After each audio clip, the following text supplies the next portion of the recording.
Olá, meus amigos, boa noite. Cadeirinha de operações unitárias, categoria 17. Só os interessados estão aqui. Não, brincadeira, né? Só aqueles que puderam estar aqui, os demais depois vão curtir aí a nossa gravação.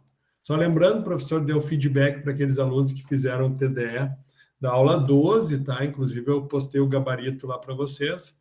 Ó, dica, hein? Vai ser questão de prova aquela ali, hein? Então, importante vocês darem uma estudada. Muito bem. Eu vou compartilhar a tela aqui, trazendo aí algumas informações importantes com relação ao agendamento das provas, né? Então, já estamos gravando, então os alunos podem já se validar disso. O agendamento já está aberto, né? Inclusive, já conversamos aqui um pouquinho com os alunos presentes. Então, abriu dia 23, vai aberto até o dia 15/6. Mas daí é aquilo, né? Tem uma capacidade, né? Os polos. Então, é importante que vocês se organizem. Quem deixar para fazer o agendamento por último, periga pegar as datas, talvez que não, menos opções de datas, digamos assim, né? Então, o AES ele ocorre do dia 4/7 até o dia 9/7. Então, vocês vão ter que escolher um desses dias dentro dos horários disponíveis. E quem não atingir média 7 e tiver realizado AP1, AP2 e AS, vai fazer, então, a avaliação final do dia 18 ao dia 23. Ou seja, tu vai escolher um dia, né? E a realização da prova, bem colocado pelo Victor, é 2 horas, né? Então, a prova será realizada presencialmente lá no laboratório de informática. O aluno tem que fazer o seu agendamento. Lembram, né, que umas 2 aulas atrás, ou a aula passada, eu já mostrei para vocês, o agendamento é feito via autoatendimento. Aluno, agendamento, provas EAD, aqui que vocês, então, vão fazer a avaliação. A avaliação não, o agendamento, tá bom? Então tá bom, ficou aí dicas importantes, né, para que vocês então não percam aí os prazos das avaliações. E lembrando, é sem consulta, ok? Muito bem. Bom, a nossa aula de hoje, só recapitulando aqui, nossa aula de hoje, 14. Ô, Oi? professor, desculpa, mas tu tá apresentando alguma coisa? Eu não sei, para mim, eu acho que eu tô bugado porque eu não tô enxergando absolutamente nada, tá tudo preto. Fala, Pedro. Vai precisar levar calculadora ou alguma coisa assim, professor? Olha, tia, em princípio pode levar calculadora, não sei se vão deixar usar, mas pode levar. Está dizendo que é sem consulta de nada, né? Victor, Tá. eu estou apresentando sim, cara. Eu Talvez tu tô, eu tenha tô que... bugado, eu vou É, reentrar. Eu volto. isso. Antes eu não estava apresentando, agora eu estou. Bom, então começando aqui a nossa aula de hoje, então vou dar o feedback aí do TDE da aula 14 e hoje entramos então no capítulo 5, falando sobre estudo de bombas, compressores, ventiladores, né, e cálculo dimensional de bombas. O horário que o professor preparou, então, a atividade de vocês. Finalizei a aula, não tinha ninguém entregue ainda a foto do exercício sendo realizado. Então, foi bem chocante essa situação, mas eu vi que agora, deixa eu ver aqui, 3 alunos fizeram, então vamos fazer justiça ao Alisson, parabéns, Alisson, Evelyn, parabéns, e o Victor, parabéns, os demais que não entregaram ainda. Era simples, né? Era só bater a foto e demonstrar a realização da atividade. Bom, ou seja, a atividade foi o que a gente trabalhou na aula passada. Bom, então entramos aí na parte 5, né? Só recapitulando aqui, que agora está gravado. Antes de entrarmos na parte 5, tá? Então, no início do período, o professor estava falando com relação aos dias, né, das nossas aulas aqui. Então, hoje estamos aqui na 15ª aula, vamos ter hoje uma atividade avaliativa. No dia 28, que é sábado agora, vai ter uma segunda atividade avaliativa que já está disponível para vocês. E semana que vem, no dia 2/6, vocês terão o relatório virtual, ou seja, uma atividade prática virtual que vai valer 1 ponto. Então, nessa aula aqui, 17, vai ser um momento assíncrono, ou seja, vocês, até vou anotar aqui, ó, vocês não vai ter esse momento aqui que o professor vai estar falando, tá? O professor vai estar, sim, atendendo de forma assíncrona, tirando dúvidas pelo chat, pela sala de interação, número 2. Então, qualquer dúvida que o aluno tenha na realização, pode ali fazer o questionamento. No período das 8h30 até as 10 está o professor, e do período anterior, né, das 7 até as 7h30 ali, das 7 até as 8 vai estar a Raquel. E eu vou estar das 8 até as 10 horas. Qualquer dúvida é só entrar, atendimento assíncrono. No dia 9, daí a gente fecha o capítulo 6, o último conteúdo da nossa disciplina. Daí vocês vão ter a última avaliação semipresencial no dia... Última não, né?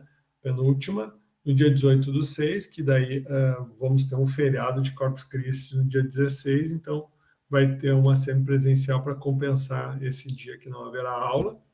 E a nossa última aula, com devolutiva, inclusive, do resultado dos relatórios, do relatório prático, né? Atividade prática, vai ser dado feedback, e a revisão final do conteúdo para a nossa avaliação de AP2 objetiva dos capítulos 4, 5 e 6, que vai ser no dia 30/6, tá? Lembrando que o professor, né, até o dia 23, aí vocês têm que fazer o agendamento da AS, que está prevista, né, para a aula 23. Daí, no dia 2/7, o professor vai ter uma atividade semipresencial que vai ser a correção virtual da prova, né, para que vocês entendam o que erraram, né, o que precisam melhorar para a avaliação semestral. E daí nós voltamos, então, a nos encontrar no dia 14/7 para uma revisão final para aqueles que não atingiram a média 7, tá? E aqueles que não atingiram a média 7 vão ter que fazer, então, a avaliação final, mas para fazer a avaliação final tem que ter tido nota em AP1, AP2 e AS, tá bom? Mesma coisa, agendamento, né, via plataforma, preste atenção nos prazos e qualquer dúvida, pessoal, ó, sala de interação 2, aqui dentro do primeiro bloco, ó. Ok? Agora sim, podemos retornar aí para a nossa aula. Ok.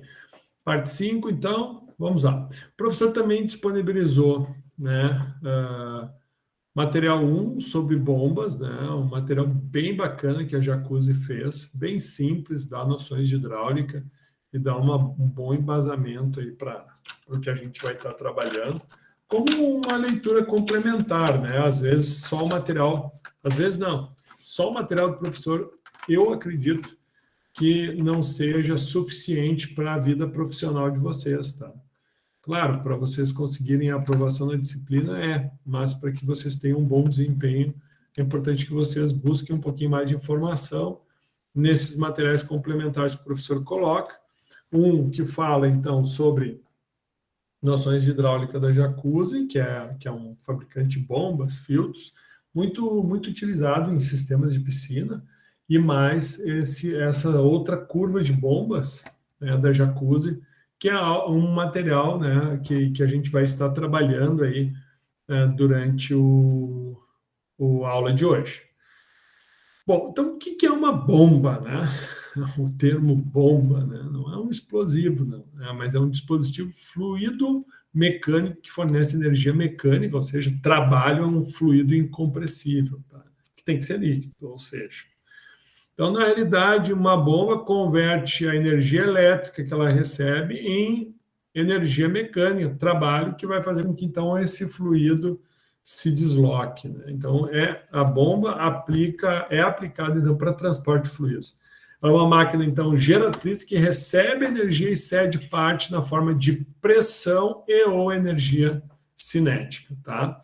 Então, aqui é um modelinho, né, as partes de uma bomba. Então, aqui é o impulsor, onde, né, faz a projeção pelo bocal da descarga. Então, aqui é a sucção. Então, aqui normalmente a gente vai ter uma pressão negativa nesse sentido, uma sucção, um vácuo aqui, pela própria turbina, né, ou impulsor, que vai fazer com que o líquido, então, entre e através de um movimento centrípeto aqui, que vai ter, né, esse impulsor, dentro de uma voluta, vai estar, então, projetando esse líquido pelo bocal de descarga. E aqui são os componentes, então, os mancais, a carcaça, que são as partes mecânicas que vão garantir com que o eixo, né, se movimente a contento, sem esquentar, sem, né, de alguma forma, produzir atrito que impeça com que a energia elétrica seja, né, quase que plenamente convertida em movimento, em energia mecânica, né? Bom, como é que se classificam as bombas? Não tem um tipo só de bomba. Nós temos turbobombas ou bombas dinâmicas e bombas de deslocamento positivo ou volumétrico. Tá? As turbobombas são bombas para deslocamento de grande quantidade de fluido. Tá? Então, uma bomba ela é volumétrica, ou seja, ela manda volume em função do tempo, uma taxa de deslocamento. Já as de deslocamento positivo volumétrica, elas são bombas que têm mais força e menos volume, né? Mas também vai ter um deslocamento de um volume por tempo. Mas essas bombas, então, vão ser utilizadas quando tu precisa, né, atingir grandes alturas manométricas, ou quando tu precisa uma precisão de dosagem, né? Por exemplo, bombas de diafragma, bombas de pistão, de êmbolo, são muito utilizadas, que são as alternativas para dosagem de produtos, né? Por exemplo, uma dosadora, que a gente chama muitas vezes, que dosa, por exemplo, cloro na água, né? Que dosa soda num efluente, ou seja, que são dosadoras que são utilizadas para dosar um aditivo, por exemplo, numa etapa do processo de produção de cimento.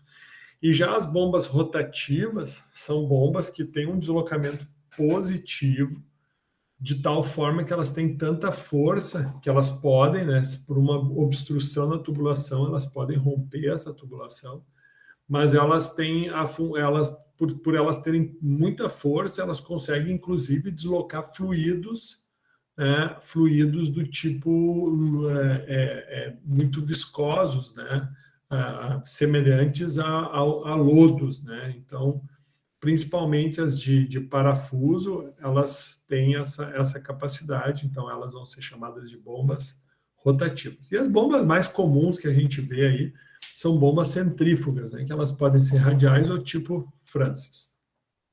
Então, como é que é uma condição de utilização de uma bomba, né? Então, aqui nem eu falei para vocês, nós vamos ter as bombas alternativas, rotativas, que mandam a grandes alturas. Toda bomba ela vai ser uma relação de altura, por isso que a gente calcula a perda de carga em metros, né, que é esse Hzinho aqui que a gente quer saber. Então, a altura é algo importante, né? Não só, porque o que acontece? A perda de carga a gente transforma em metros. Por quê? Porque normalmente uma bomba tu vai transferir de um patamar para outro, ou de um local para outro. E quando tu faz esse deslocamento do fluido de um local para outro, né, se tu não tiver uma diferença de altura, né, tu vais ter o quê? Uma perda de carga, que é todo o deslocamento que o fluido vai ter ao longo da tubulação, ao longo dos acessórios, e esse deslocamento desse fluido faz, então, com que haja uma perda de energia, né, do fluido. E essa energia veio a partir do quê? A partir da transformação da energia elétrica em energia mecânica, que impulsionou esse fluido para frente, né? Só que essa impulsão, ela vai ser proporcional ao trabalho realizado conforme o consumo de energia. Então, uma bomba ela vai ter uma limitação. Então, por exemplo, é uma bomba que vai ser de tantos HP, ou seja, ela vai ter tal potência. Então, tu não vai conseguir mandar acima da potência dela, porque o limite dela é o motor que ela tem, é a capacidade. E o tipo de bomba também vai limitar, né, o quê? Se ela vai mandar a grandes alturas ou se ela vai mandar em grandes volumes, né? Volume hora, vazão, né, no caso. Então, tu vê uma bomba axial, ó, ela manda altas vazões, só que com uma altura manométrica baixa, né? A gente pode associar essa altura também são bombas de baixa pressão, né? Já uma bomba alternativa é uma bomba que manda grandes alturas, ou seja, uma bomba que mete bastante pressão, tá? Inclusive, né, são bombas aí que podem ser, por exemplo, utilizadas, né, para reposição de água em caldeiras, né, que trabalham com pressão. Então, é dessa forma que a gente avalia. Então, a gente vê aqui os diferentes tipos de bomba e as diferentes capacidades, né, com relação à altura e vazão. E o professor colocou vários videozinhos aqui mostrando, por exemplo, uma bomba dinâmica centrífuga, como é que ela funciona, né? Puxando líquido, e transferindo.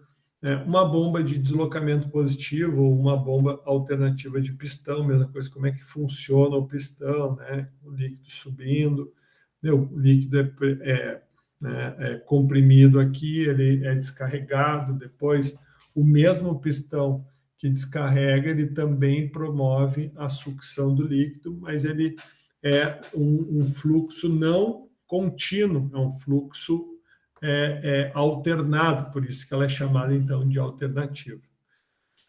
Uma bomba pneumática aqui, no caso, uma bomba de deslocamento positivo, né, que é uma bomba alternativa de diafragma, então mostra como ela funciona, sendo que aqui o ar, né, em vez de tu ter energia elétrica, tu tem injeção de ar e o ar faz com que esses diafragmas eles se desloquem de um lado para o outro, fazendo então com que o fluido entre, né, e siga o caminho. Aqui no caso o fluido entra aqui e segue uma parte aqui e outra parte ali.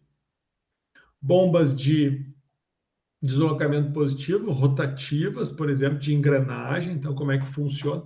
E daí é bacana que os vídeos eles te dão uma excelente noção do funcionamento mecânico da bomba para que vocês tenham essa percepção, tá?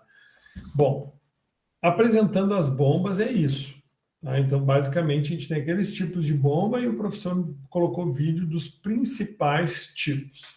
Agora, compressores e sopradores, então, da mesma forma que as bombas, tá, eles também vão ser máquinas geratrizes que vão receber energia elétrica e vão ceder parte, né, na forma de pressão e energia cinética para um fluido.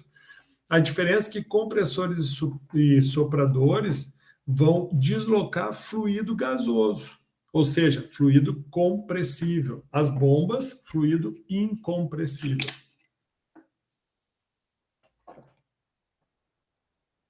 Então, posso fazer a seguinte pergunta: o que nós utilizamos, então, para deslocar, para transferir, para transportar água? Nós vamos usar uma bomba, um compressor ou um soprador?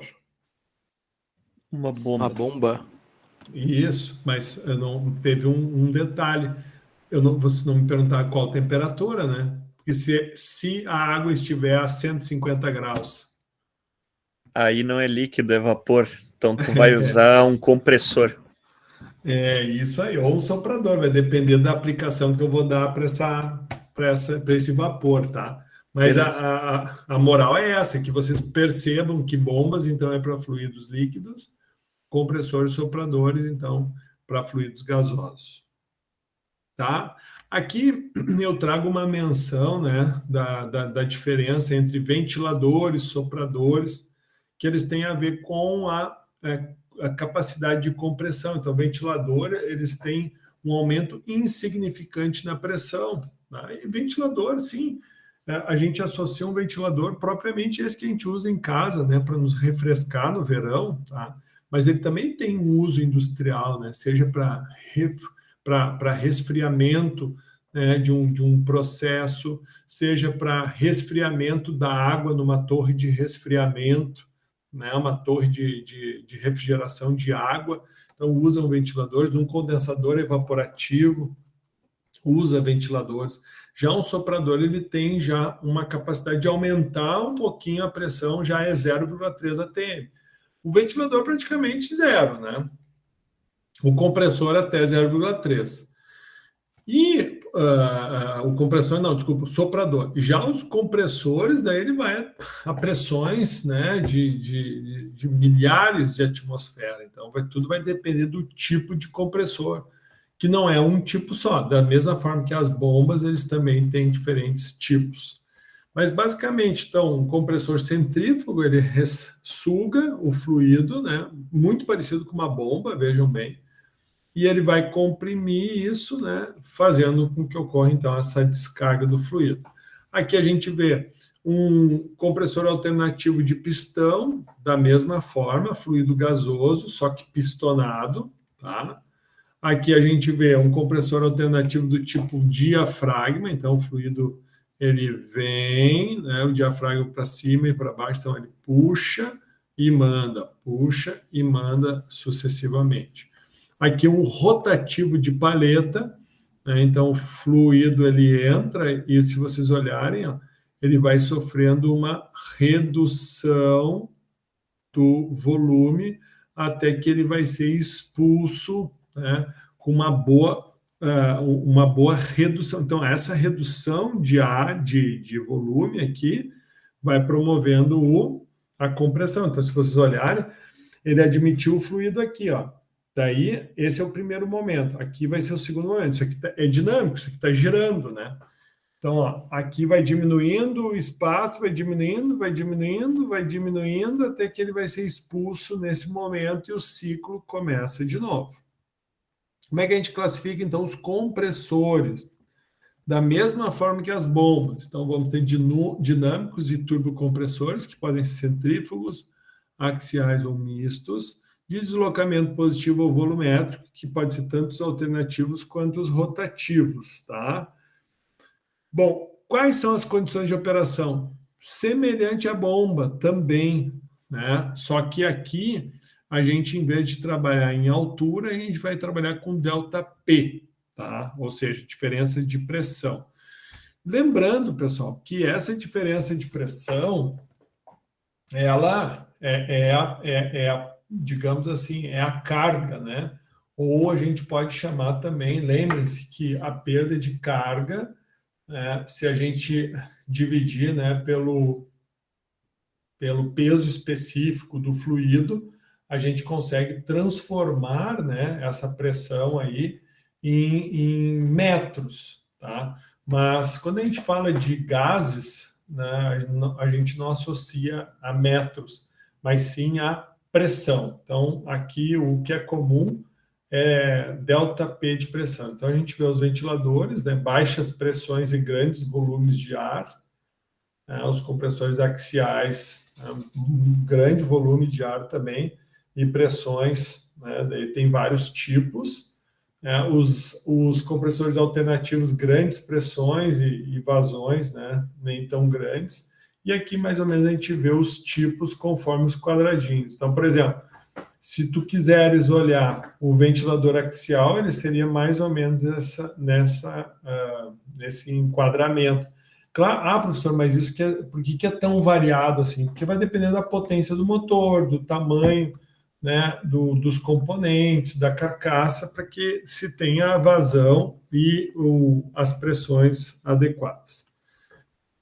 Aqui, por exemplo, vocês vão ver um compressor centrífugo dinâmico, né? Vocês vão ver o funcionamento aqui, né, de um compressor de deslocamento positivo, que é rotativo de paleta. Então, aqui vai dar para ver bem direitinho o movimento e a pressurização desse fluido. Esse aqui, por exemplo, é um tipo de compressor parecido com os que a gente tem nos refrigeradores de casa, né? É um pouquinho diferente desse, mas o princípio é muito parecido, né, onde o fluido refrigerante, que promove, né, o refrigeramento dos alimentos dentro da geladeira, então ele é um compressor também rotativo, né, que existe. Aqui, um deslocamento positivo, que é o compressor rotativo do tipo parafuso, então aqui a gente vê o parafuso, e aquilo, pessoal, os compressores, normalmente, como eles vão transportar um fluido gasoso, né? O fluido gasoso ele não tem uma capacidade lubrificante, né? Então, normalmente, os compressores eles vão fazer uso de óleo para auxiliar, principalmente na vedação, principalmente para otimizar o processo de bombeamento. Então, por isso que quando tu vê um compressor, uma linha de compressor, normalmente nas linhas de compressor tem um separador de óleo, né? Por quê? Porque esse óleo, normalmente, ele acaba sendo arrastado no processo de compressão, e daí é aquilo. Existem compressores isentos de óleo, claro que eles vão ter uma tecnologia diferente, um desgaste diferente, né? Mas, por exemplo, se tu quer utilizar ar comprimido, né, para uso medicinal, por exemplo, tu não pode carregar óleo, né, nesse ar comprimido. Então, tu vai precisar mudar o tipo de compressor. Alguém fez alguma pergunta? Eu, senhor. Ah, A Evelyn comentou que esse material não é o mesmo que está disponibilizado para download para nós. é o mesmo, sim. Não, é diferente. Ele acho que é de alguma cadeira passada, não sei. Aula 15, vamos ver aqui. Vamos confirmar aqui. Aula 15. Aqui, aula 14, aula 15.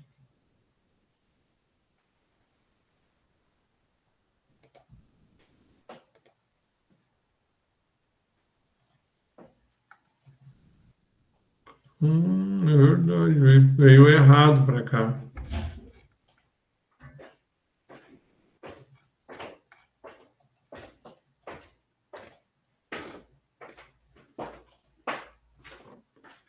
Deixa eu modificar, tá? Deixa eu aqui. Vou editar aqui.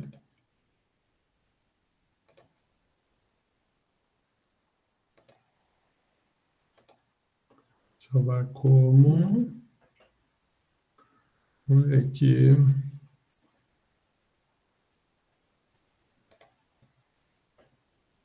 Acho que não, mas eu não sou muito experiente em latino.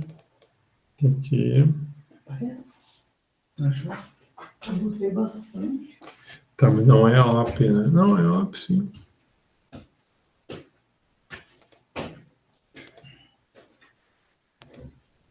Salvei. Puta, piscar aqui. Tá louco, meu.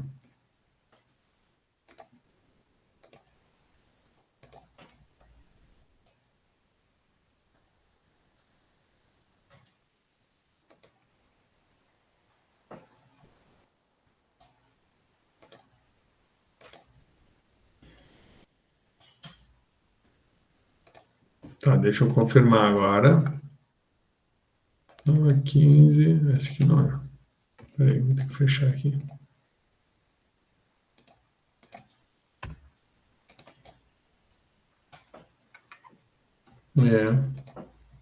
Boa, Evelyn.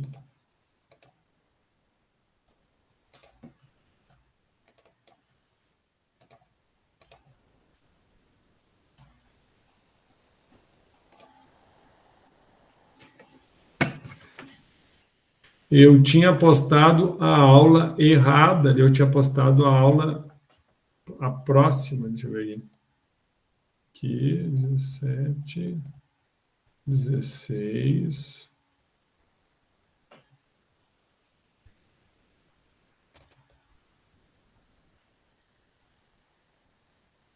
Uhum. Tá. Feito, desculpa. Tá. Tudo certinho, a gente tinha parado no slide.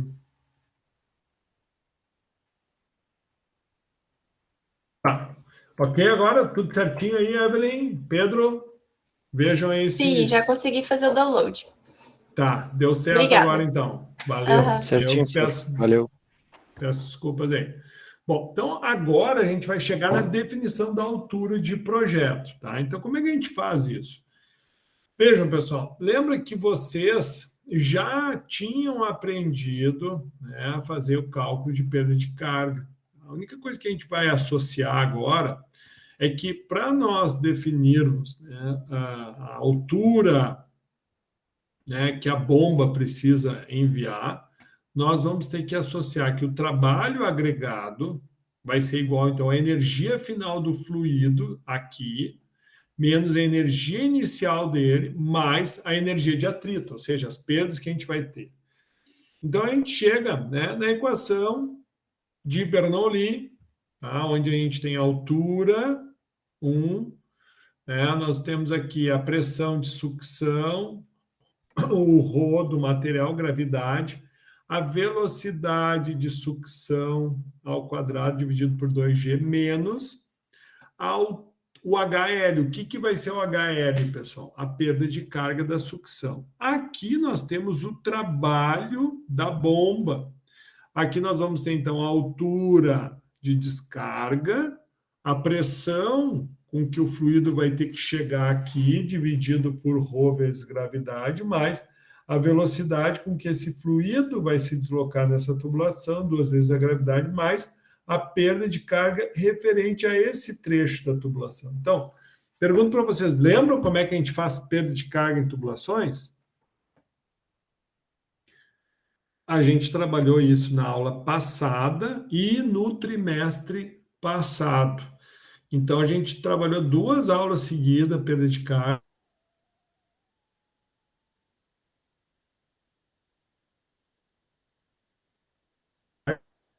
Professor, tá? Mas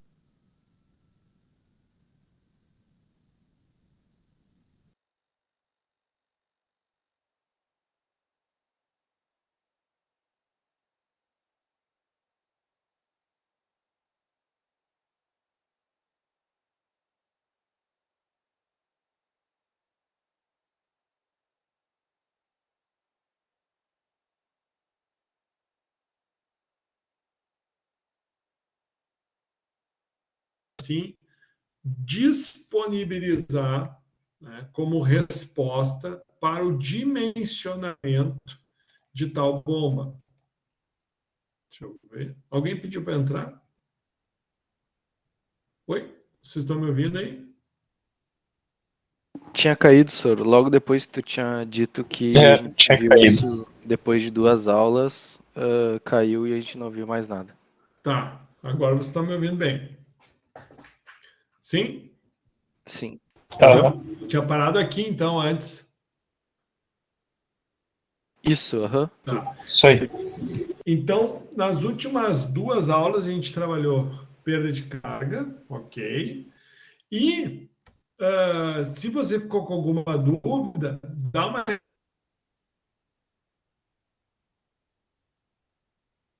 revisadinha nos vídeos lá, aulas, mas também no final do trimestre. Então, essa equação aqui é a equação que está presente, a primeira equação material 5. Tá? Então, ela vai mostrar a altura, tudo que eu já expliquei, né? Então, altura, pressão, ρ, gravidade, velocidade, né? Perda de carga, altura, que esse Hzinho é o H que a gente vai ter que determinar para nós dimensionarmos, então, a nossa bomba. Como é que a gente avalia, né, o HS, ou seja, a altura de sucção, né, que nós vamos ter para poder achar o H? Ou seja, nós não precisamos calcular isso tudo junto, assim, que talvez fique um pouco confuso. Então, nós podemos separar. Primeiro, a gente pode avaliar a altura de sucção e depois a gente pode avaliar a altura de descarga. Então, a altura de descarga menos a altura de sucção vai nos dar a altura de projeto, tá? Então, aqui tem um exemplo, tá, que a gente trabalha, uma petroquímica, né, de primeira geração, necessitam bombear benzeno de um nível do processo para um tanque de armazenamento de produto final. Para isso, o engenheiro, né, solicita ao estagiário coletar as informações na área. Então, ele vai lá na área. Esse é o exemplo que está lá no material 5. Então, o estagiário vai lá, né, e enxerga a figura 6, que está ali no livro. Então, a vazão de bombeamento é 40 metros cúbicos hora. Com a vazão, eu determino o quê, pessoal, dessa fórmula aqui? Com a vazão, eu acho o quê? Velocidade. Velocidade, muito bem. Ó, a tubulação de aço carbono tem sucção de 100 milímetros e descarga 80 milímetros. Então, para que a gente precisa do diâmetro da tubulação? Porque quando a gente calcula as perdas aqui, ó, de carga, e para nós termos a velocidade, nós precisamos calcular o quê? A área. A Mas área. tu tem duas áreas, porque o de 100 milímetros é antes da bomba e o 80 milímetros seria depois. Isso, normalmente é tá. assim, tá? Normalmente Sério? é assim, por isso, sim, normalmente o diâmetro de sucção ele é maior do que o de descarga. Que legal. Então, o que acontece? Propositalmente que a gente faz o cálculo separado, entendeu? Porque os diâmetros vão ser diferentes. Então, por isso que tem essa separação. Então, esse é o cuidado que tem que tomar. Notem que o tanque tem uma pressão de sucção de 200 kPa, ou seja, pressão de sucção, e de descarga, 350. Então, tu tem pressões de descarga também, PD. A indústria encontra-se ao nível do mar, assim a pressão atmosférica é 1 atm, ou seja, então tu vai ter a influência de 1 atm sobre o teu sistema. Durante a coleta de informações, o estagiário adiantou o serviço calculando a perda de carga de sucção como igual a 2 metros e 12 metros. Ou seja, pessoal, vai ser necessário tu calcular o HL de sucção e o HL de descarga? Não.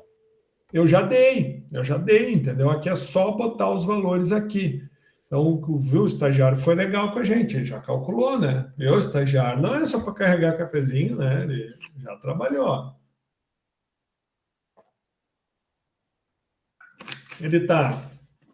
Também ele coletou a seguinte informação, que o desnível da bomba, né, o desnível do tanque de sucção até a bomba é 1 metro, enquanto o desnível da bomba até a descarga é de 10 metros.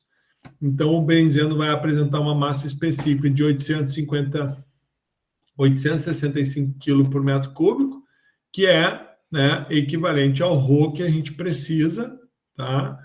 A pressão de vapor dele é 26,2 kPa. Qual deve ser a altura de projeto de determinação da bomba?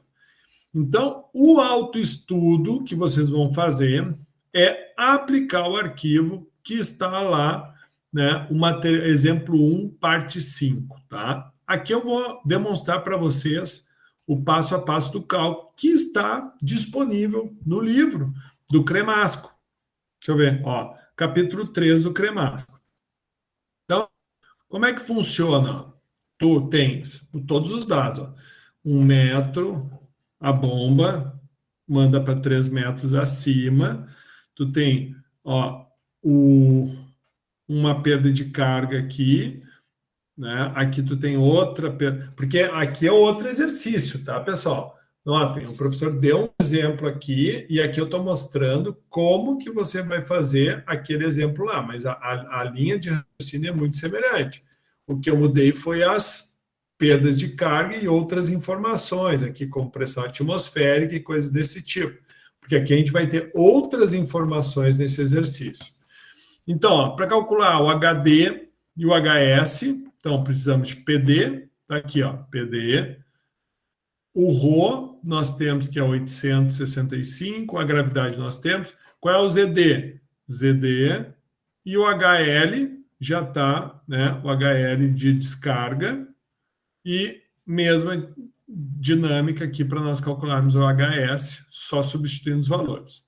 Legal que o Cremasco ele mostra, então, o passo a passo. Então, para o cálculo do HD, então, botou as informações aqui em cima, e a gente veio aqui, aplicou, substituiu e encontrou 45 metros.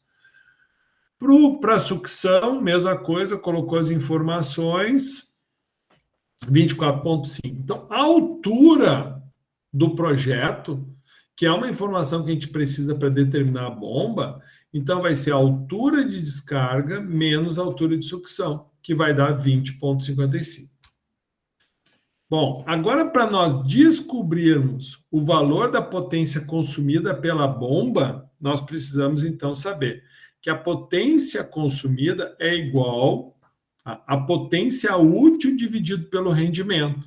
Se vocês olharem aqui, ó, ele fala ó, que o rendimento da bomba é de 50%. Então, o exercício ele cita essa informação.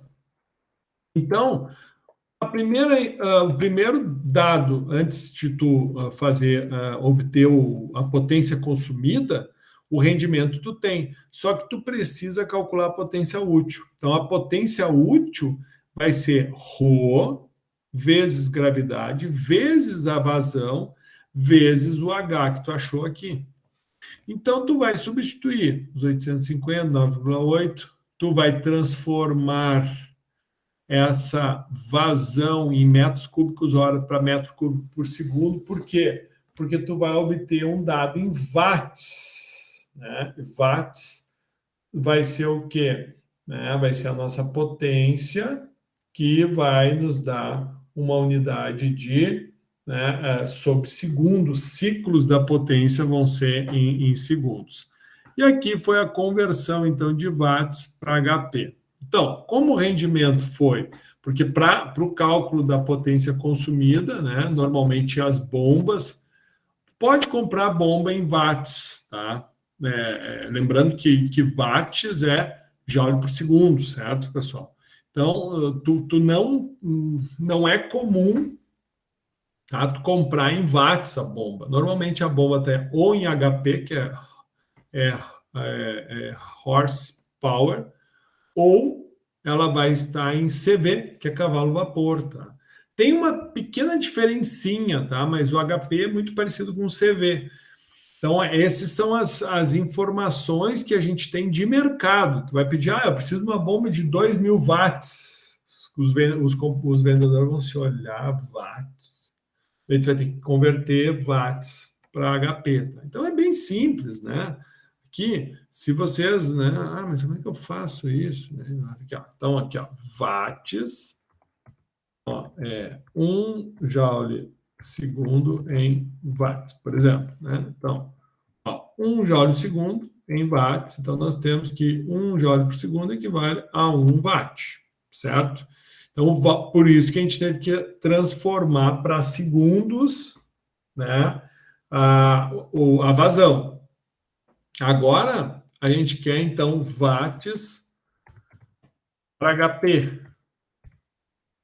Ó, 1 watt é 0,013, né? Então, HP. Então, vamos ver.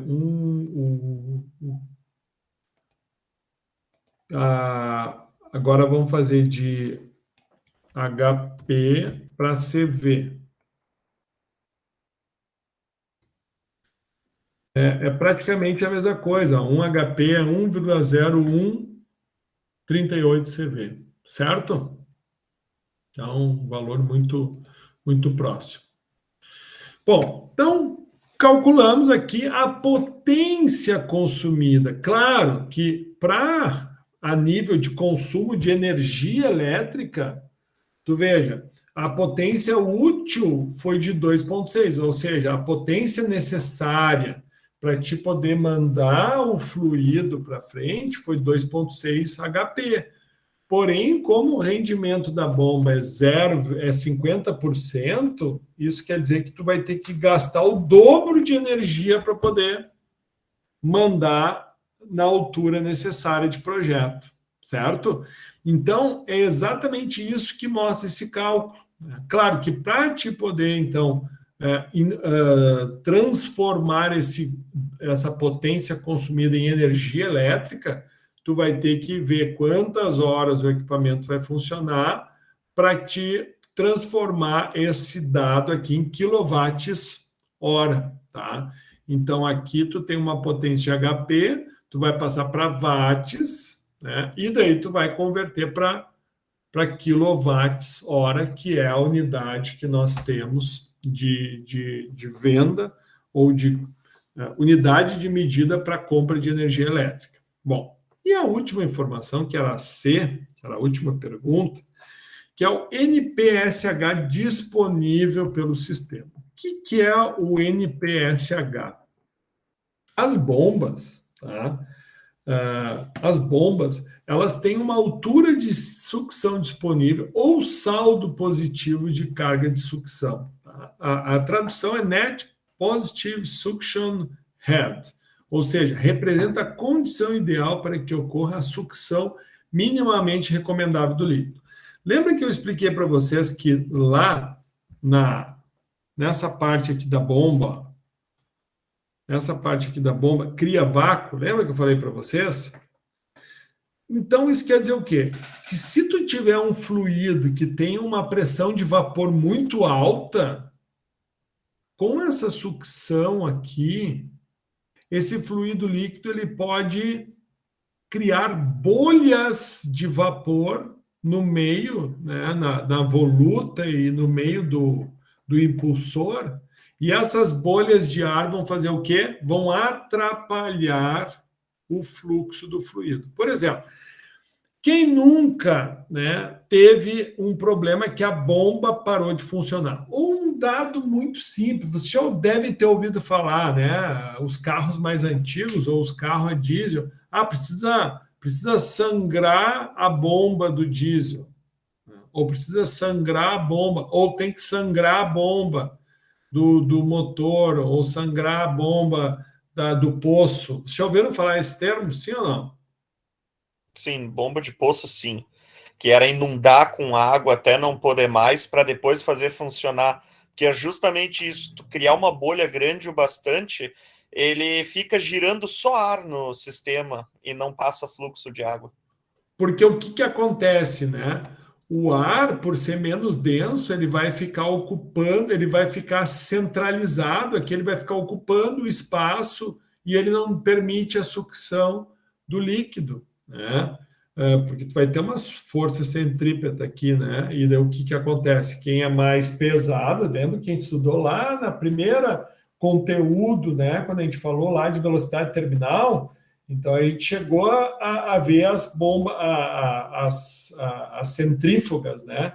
E lembra que quando a gente tem uma centrífuga, né, então as partículas mais sólidas vão ser jogadas para a parede, a substância com densidade maior vai ficar, média vai ficar no meio, e a de menor densidade vai ficar bem centralizada próximo do eixo, numa situação centrífuga. E é o que acontece aqui, né? Entre a densidade do ar e do líquido, o ar vai ser sempre menor, então ele fica centralizado, impedindo que o fluido entre. Professor, então, pode falar. Só um comentário rápido que eu achei interessante, tu tem razão. Tu sabe a voluta que tá mostrando ali? Aham. A voluta, algumas bombas têm uma adaptação na voluta que é uma abertura para tu botar uma mangueira e colocar água. A gente tinha eu trabalhei uma vez com uma bomba que ela tinha que empurrar o líquido muito na vertical, sabe? Uma altura alta, assim, era uns 3 metros. E o que acontece? Quando tu desligava, caía e muitas vezes formava bolha. Tu tinha que pegar uma mangueira, encher de água e ligar ela. Isso. E o que tu pode fazer para evitar esse tipo de problema por isso que tinha lá, lembra? Válvula de retenção. Exatamente, porque aqui, no caso, tu tem pressão positiva sob a bomba, então essa bomba ela funciona afogada, que a gente chama, né? Mas esse PS era lá embaixo. A gente pode ter uma bomba que trabalha semelhante a essa daqui, ó. Isso. Essa daqui, ela está abaixo, ó. Então, aqui tu precisa ter uma válvula de retenção que normalmente fica no pé da tubulação, ou ela pode ficar aqui no meio também, ela vai ter o mesmo efeito, tá? Legal. Mas, sim, são informações úteis e necessárias, né, para que a gente tenha essa compreensão. Então, aqui, essa altura disponível, tá, ou saldo positivo, tá, agora eu vou voltar lá. Ele necessita, então, da altura de sucção, ele precisa da pressão atmosférica e ele precisa da pressão de vapor do material. Então, o NPSH disponível, ele pega os dados da tubulação, ele pega os dados da pressão atmosférica, do fluido, do ρ do fluido e da gravidade. Então, cada bomba vai ter um NPSH. A bomba, ela vai ter um dado. Esse NPSH, a gente vai, daqui a pouco eu vou apresentar as tabelas de bomba. Então, cada bomba ela vai ter uma altura que a gente vai definir, que é aquele saldo mínimo necessário para que a bomba funcione. Então, sempre que tu só tiver essa informação da bomba, tu vai ter que checar o teu fluido, ver a altura de sucção, checar a pressão atmosférica e, dependendo do fluido, vai ter diferentes pressões de vapor e ρ, né, diferentes massas específicas, para te poder saber, então, que aquele fluido vai ter tal, né, NPSH disponível. Então, no caso aqui, para esse exercício, a gente tem um NPSH disponível de 32,52. Então, aqui, o material 1 da aula 8, né, que é aquela apostila que o professor deu lá no início para vocês, acho que foi a aula 8 mesmo, que é sobre tubulações, lá mostrava um pouco sobre essa válvula de pé, mostrava um pouco. Notem, pessoal, a forma como se apresenta é um pouquinho diferente os termos, tá? Mas da mesma forma que o exercício que o professor deu na aula 12, que vocês tinham que mostrar que as fórmulas de Darcy eram iguais, a mesma coisa se aplica aqui.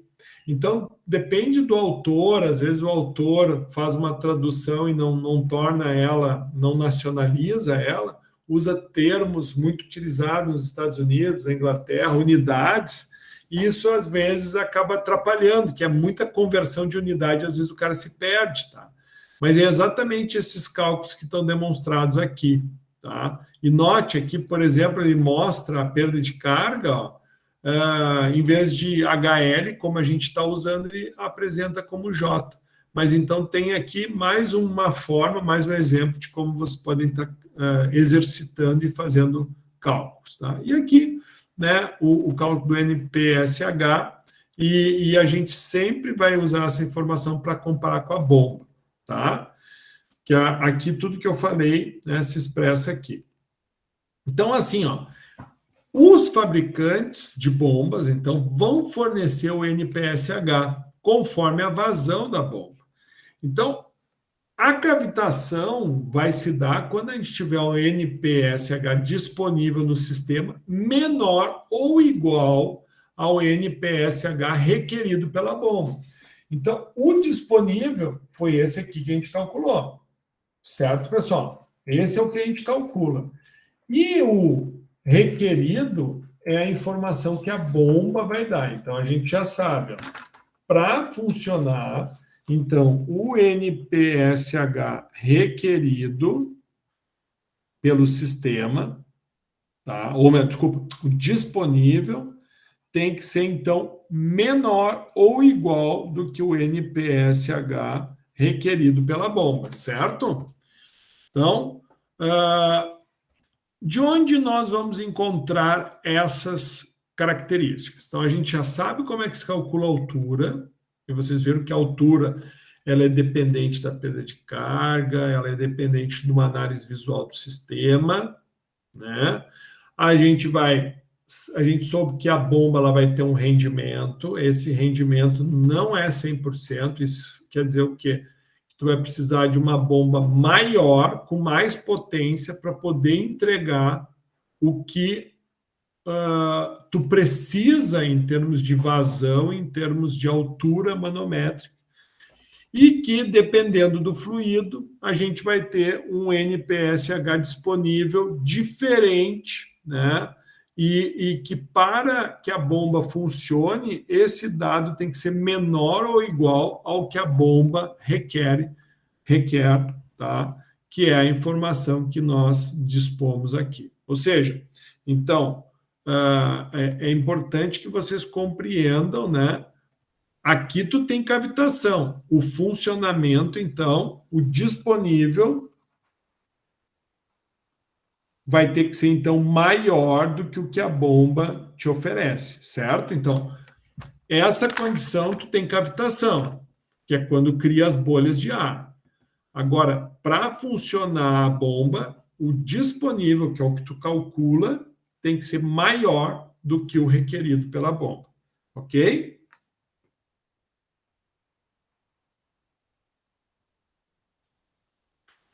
Bom, aqui então é um exemplo, tá, de uma curva de bomba, né, que o Cremasco pegou do Faust, e aqui é o que eu digo, a gente tem o quê? Unidades aqui em pés, né? A gente tem a altura aqui em metros, aqui em pés, o rotor, né, do diâmetro do rotor em polegadas. Então, o que acontece? Todo esse exemplo aqui, ele está usando unidades, galão por minuto, que são unidades americanas, até tem uma conversão para unidade nacional, mas o professor pegou o material da Jacuzzi para que vocês pudessem ter uma noção, né, mais próxima da realidade nossa, do que tu vai encarar. Mas essa curva de bomba, por exemplo, ela também deve ser interpretada por nós. Então, o que tu tem de informações? Tu tem o rotor. O que é o rotor? É a parte de dentro. O tamanho do rotor é isso aqui, ó. É essa parte aqui, ó, tá? Que é a voluta. Então, aquele rotor aqui, o tamanho dele, isso aqui pode mudar esse diâmetro aqui. Mudando esse diâmetro dele aqui, ele vai ter maior ou menor capacidade. Tá? Outra informação que a gente tem, que é o diâmetro do rotor, ok? Outra informação, nós temos aqui os rendimentos, ó, os rendimentos aqui, ó, 67, 65, 60, ou seja, qualquer informação que nós tivermos dentro dessa região aqui, ó, tá? Então, quer ver, ó, vou dar um print aqui. Ó, vou fazer isso aqui, copiei. Vou pegar. Opa. Paint.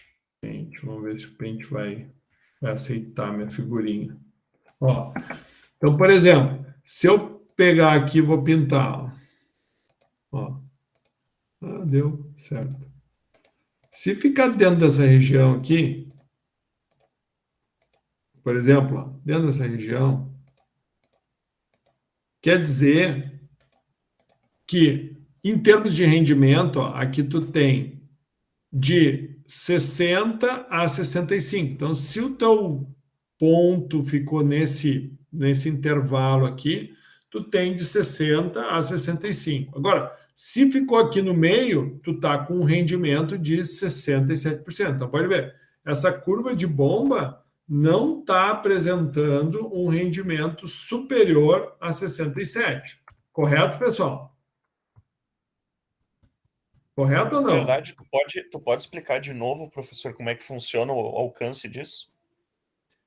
É aqui, ó, é que, na realidade, tu tem um gráfico, Victor, tu tem várias informações. Sim, né? eu tô vendo. Aqui, essas linhas, elas vão te dar por exemplo, tá? Tudo começa o seguinte. Qual foi a altura que nós chegamos na resolução do exercício? Então, nós chegamos a uma altura necessária de 20,55, correto? Sim. Então, a primeira informação que nós temos é essa aqui, ó. A altura foi 20,55. Mais ou menos aqui, né? Certo? Sim. Primeira informação. Não, acho que deu um pouquinho mais assim. Aqui. A primeira informação foi essa. Então, agora é o seguinte, ó. a altura manométrica é essa. Qual era a vazão da bomba? Vocês lembram qual era a vazão? Se eu não me engano, a vazão era 40 metros cúbicos hora. Estão vendo aqui? Sim. Então, porque isso aqui, pessoal, é a informação do fabricante. Vocês estão entendendo? Então, eu peguei essa tabela da bomba que eu vou comprar. Então, agora eu vou para o dado da vazão. Então, exatamente no ponto onde eu encontro aqui, ó, vai ser digamos assim, Região. a definição, a região, a definição com relação à bomba que eu vou conseguir adquirir. Tá? Então, assim, a bomba, para poder atender o meu processo, que vai mandar em torno de 20,55 metros, a uma vazão de 40 metros cúbicos hora, mais ou menos vai dar nessa região. Então, eu vou ter um rendimento entre 55% e 60%. O diâmetro do meu rotor não vai poder ser 8 polegadas, porque se for 8, eu não vou conseguir atender, porque o 8 no máximo ele atende para essa altura manométrica aqui. Vocês estão percebendo? Tem que ser então, eu acima. vou ter que pegar um rotor maior aqui de 9 polegadas. Por quê? Porque ele está nessa região aqui. Tá? E outra informação que eu tenho, ó, o NPSH requerido, ó, ele está mais ou menos no meio, entre 3 e 4 pés. Daí tem que converter de 3 a 4 pés. Quantos metros dá isso?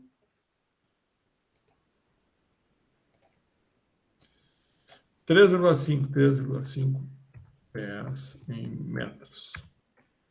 Mais ou menos 1 metro. Então, esse é o requerido pela bomba.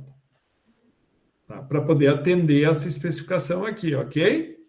Sim. E qual vai ser a potência do motor? Note, ó, aqui ó, vai me dar a potência de 5 HP. Porém, 5 HP é inferior ao que eu preciso. Então, como eu vou estar usando um rotor de 9, eu vou precisar pegar um motor de 7,6 HP. Claro, ele vai me dar uma vazão maior, Sim. mas se eu subdimensionar meu sistema, eu não vou conseguir os 40 metros cúbicos, entenderam? Sim, não, agora ficou bem explicado. Porque esse gráfico é bem... Ele não é que é complicado, ele é cheio de informação. Ele é cheio de informação. Mas então, entendi bem. Isso aqui mostra, tá? Mas os da Jacuzzi, eles já são um pouquinho diferentes. Então, ele já vai ter o rotor em milímetros, tá? O NPSH, ele está aqui em metros, ó, ele vai dar bem certinho aqui, anote, é o NPH requerido, R, ó, certo?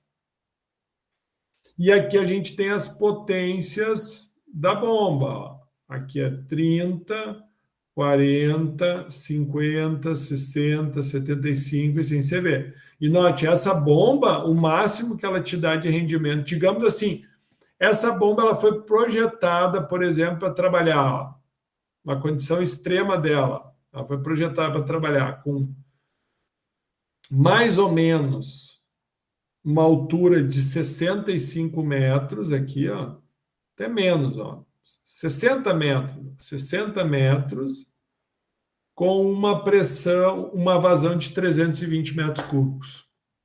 Certo? Mais ou menos isso é o ideal, porque dela é onde ela vai ter o maior rendimento.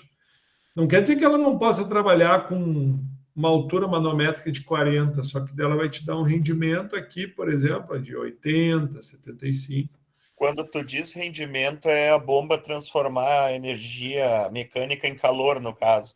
Então, esse cálculo aqui, ó. Quando eu falo isso, eu estou me referindo ao cálculo que foi feito aqui, ó, que é o valor da potência consumida, né? É o valor da potência consumida, que é a potência útil da bomba pelo rendimento. Que rendimento é esse? O rendimento da bomba. Que no exercício o rendimento da bomba foi dado, que era 50. Sim. Não, o cálculo já diz, rendimento do sistema dividido pelo consumido vai te dar o da bomba. Tá, Isso, então, daí aqui tá. vai dar o exemplo do cremático, 3.2. Então, ó, aqui ele pede para te fazer o cálculo. Então, assim, ele vai mostrar exatamente, ó, os 22, os 40. Então, ó, o que que acontece? Tu não consegue comprar uma bomba de 8 polegadas, né? E nem usar um motor de 5. Por quê? Porque o ponto ficou acima, estão percebendo? Como ele ficou Sim. acima, eu vou necessitar, então, de um 7,5 HP e rotor de 9 polegadas. E qual vai ser o meu rendimento? Em torno de 57%. E é exatamente isso que esse exemplo ele vai estar discutindo aqui. Tipo aqui, ó, o NP requerido é 1. E o que a gente achou lá foi disponível foi 32. Então, o disponível foi inúmeras vezes maior que o requerido. Ou seja, não haverá cavitação, ó, descartando a possibilidade de haver cavitação.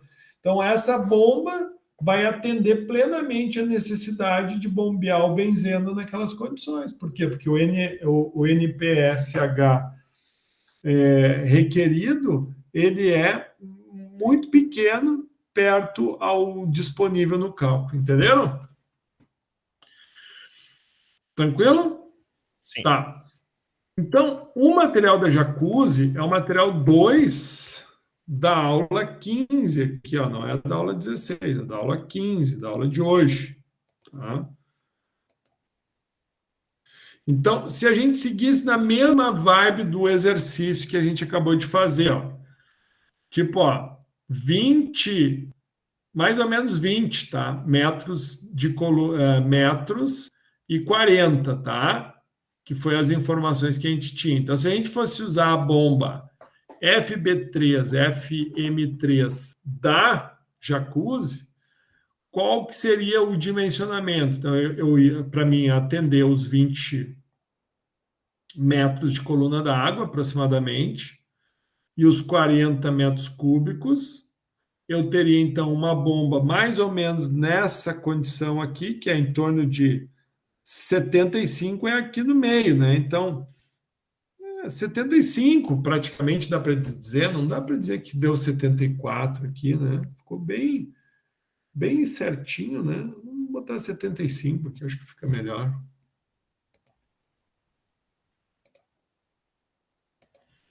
E sim, a potência vai ter que ser 5 HP, estão entendendo por que não pode ser 3? Ó, tá acima, né? Tá entre. 3 não vai alcançar. E aqui, ó, se tu olhar, ó, os 225 milímetros está no limite, ó. Digamos assim, ó, essa bomba aqui, ela quase não vai atender a necessidade. Vocês perceberam isso? Sim. Que tu tá trabalhando no limite dela, ó, tá vendo? Ó? No limite dela. O ideal é que a gente sempre trabalhe no meio e não no limite. Então, ó, condição de trabalho no máximo necessário minimizar riscos, que é o que vocês estão fazendo. Você tem que dimensionar uma bomba, então vocês não vão dimensionar algo no limite, né? Então, vamos pegar outra curva de bomba aqui, por exemplo, ó, 20, 40. Então, aqui também ó, vai dar ó, entre 75 e 73, ó, aqui sim 74, vai ter que ser um rotor de 135 e um motor de 5 CV. Veja, o motor de 5 CV ele se manteve, ó, tu só mudou, né, a condição da bomba, porque é outra bomba, essa aqui é a GA3 menos GL3, é outro tipo de bomba. Então, ó, uma boa opção para a condição, certo? Aqui seria uma outra, também. Melhor opção para a condição. Que é tudo uma relação de custo-benefício. Tu vai ter que avaliar, né? E aqui, ó, o NPSH também sendo atendido, né? Ó, o mínimo requerido aqui, ó, por exemplo, está dando Aqui é 4, aqui no meio é 2, está dando 1,5 mais ou menos, sendo que o disponível era 30 e poucos, né? Então, o que fica agora para vocês fazerem? Uma boa leitura, para vocês, né, fixarem bem. Leiam também o Cremasco, capítulo 3 e 4. Né? Agora a gente vai se ver só no dia 9. Então, vocês vão ficar aí com saudade de mim, né? Então, peguem o livro, deem uma lida, deem uma estudada. Lembro, né, que vocês têm hoje essa atividade avaliativa. O que o professor quer que vocês façam? Construam um fluxograma de aplicação que contemple. O que é esse fluxograma de aplicação? Constrói um esqueminha. Como é que se calcula a perda de carga? Tu precisa do que para calcular a perda? Para perda de carga, eu preciso do diâmetro, preciso da área, eu preciso do que mais? Preciso do Fanning, preciso do Epsilon sobre D, que é a rugosidade relativa. O que mais que eu preciso? Qual é a fórmula? Então, montem um fluxograma, né? Botando as flechinhas, eu preciso disso. Para quê? Para cálculo de perda de carga, para determinação da vazão de bomba. Então, lembrando que para você saber a vazão da bomba, né, tu precisa determinar, né, a velocidade, para te ter a velocidade, né, precisa saber o diâmetro da tubulação, e isso são informações que vão advir, né, da necessidade, da altura, da perda de carga que ela vai ter. E, por último, né, como é que se faz a determinação da altura de projeto da bomba, que foi o que a gente viu hoje. Então, tu precisa saber a condição de sucção, condição de descarga, né, para poder chegar, então, na definição da altura de projeto da bomba. Bom, isso é hoje. Então, vamos atentar aos prazos, pessoal. Pelo amor de Deus, vocês estão na aula, né? Piores que não vieram. Tá? Então, hoje, prazo final, né? Então, aqui, abre hoje, fecha dia 2. Tá? Semipresencial, avaliativo. Realizar a leitura do material 1 e 2 da aula 15 e elaborar um resumo com as principais informações apresentadas nesse material. Que é os materiais da Jacuzzi, mais ou menos eu já expliquei, para vocês saberem a questão de, né, envolvendo a leitura, a disposição, quais são as informações necessárias para te dimensionar uma bomba, que tem vários tipos, tem lá o NP-SH disponível ali, requerido na bomba. Onde é que tu vê isso? Qual é a importância disso? Para que serve isso? Como é que se determina, né, o rendimento da bomba? Então, usem esse material para vocês também, né, aflorarem aí os instintos de engenheiro, né, em vocês. E vai valer ponto essa atividade. E na semana que vem, tá? Então, abre dia 2 o relatório virtual. Então, o professor já antecipou a planilha que vocês vão utilizar como modelo para realizar o relatório e aguardem, então, até o dia 2 que a avaliação vai abrir e ela vale 1 ponto. Tá?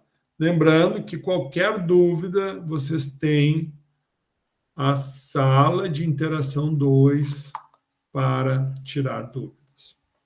Pessoal, mais alguma coisa? Senão eu encerro por aqui. Vou parar a gravação. Por mim é isso. Só seguir para o trabalho.